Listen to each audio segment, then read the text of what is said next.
நீங்க நம்மை போன்ற பத்திரிகையாளர்கள் விமர்சிக்கிறத அவர் கண்டுக்கிறது இல்லைங்கிறீங்க.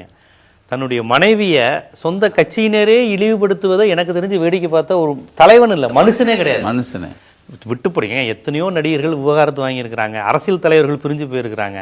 அதுக்காக அந்த கட்சி தொண்டர்களை விட்டு மனைவியை கேவலமா பேசுறது நமக்கு வருத்தமா இருக்கு. என்ன இருந்தாலும் அவங்க ஒரு பெண், அவங்கள நம்ம பேசக்கூடாது. அது விஜயோட மனைவியா இருந்தாலும் நமக்கு பிடிக்காதவங்களுடைய மனைவியாக கூட இருக்கட்டும். அந்த பொண்ணு என்ன, நான் ஒரு என்ஆர்ஐ, என்னால் சிட்டிசன்ஷிப் கிடையாது, நான் வாழ்ந்தா என் புருஷை வீட்டுக்குள்ளே தான் நான் இருக்க முடியும், வேறு இதில் லாட்ஜ்லேயோ வேறு இதுலேயோ கூட என்னால் ஒரு இந்திய பிரஜையாக என்னால் இருக்க முடியாதுங்கிற அளவுக்கு ஒருத்தவங்க வழக்கு போடுறாங்க.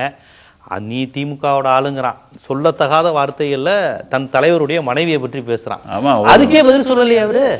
ஒரு பொண்ணு மனைவியை பத்தி தப்பா பேசாதீங்கன்னு கூட தன் கட்சியினரை சொல்லாத ஒருத்தர் உலகத்துல எங்கேயா பார்த்து. ஒரு பொண்ணு வீடியோலே பேச, ஒரு பொண்ணு அதாவது ஸ்டாலின் ஒருமையில பேசி சங்கீதாவுக்கு இப்போதான் நேரமே கிடைச்சிருக்கு.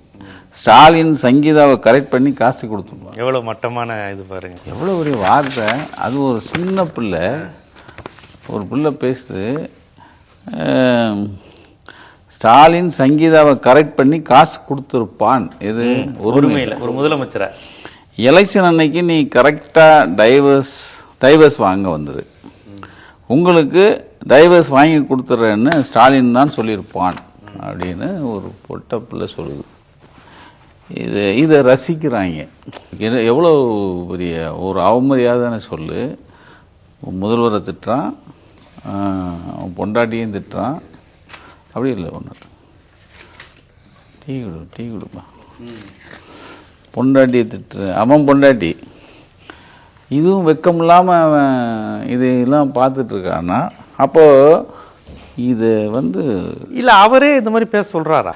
அவன் தான் சொல்கிறான். Periyar Maniammai Institute of Science and Technology, Tanjavur. Aerospace engineering with specialization in unmanned aerial vehicle.